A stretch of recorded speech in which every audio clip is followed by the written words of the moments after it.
প্রিয় বন্ধুরা, আজকে আমাদের চৌধুরী বাজারে শতবছরা এর একটা পুরানো বট গাছ কালবৈশাখী জ্বরে ভেঙে পড়ে গেছে। এই যে দেখতে পাচ্ছি আমরা বাসাতে মানুষ ছিল না, থাকলে মানুষের অনেক ক্ষতি হতো। এই গাছটা কখন বানিয়েছে কেউ হয়তো বলতে পারেন না। এখানে আসলে আমরা দেখতেছি না গাছটা কখন দিয়ে করতাম। ভাই গাছটা কখন বানিয়েছে দেখছেন? 12টার দিকে 12:30টার দিকে এটা পাইছে, তখন এখানে কেউ ছিল না। আল্লাহ বাতাসে থাকতে ভালো, কেউ থাকতে ভালো, অনেক ক্ষতি হচ্ছে। এই দেখুন গাছের বাঙি ফর্মিকে করি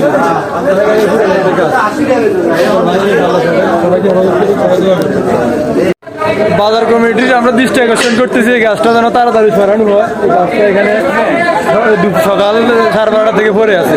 বাজার কমিটির দৃষ্টি আকর্ষণ করতেছি, আপনারা এটা তাড়াতাড়ি সরানোর ব্যবস্থা করেন, নাহলে বাজার মানুষ চলাফেরা করতে পারবে না। যে দেখুন অবস্থা খুবই খারাপ, গাছ পড়ে আছে বাজারে, মানুষ চলাফেরা করতে পারতেছে না। বাজার কমিটির দৃষ্টি আকর্ষণ করতেছি আমরা।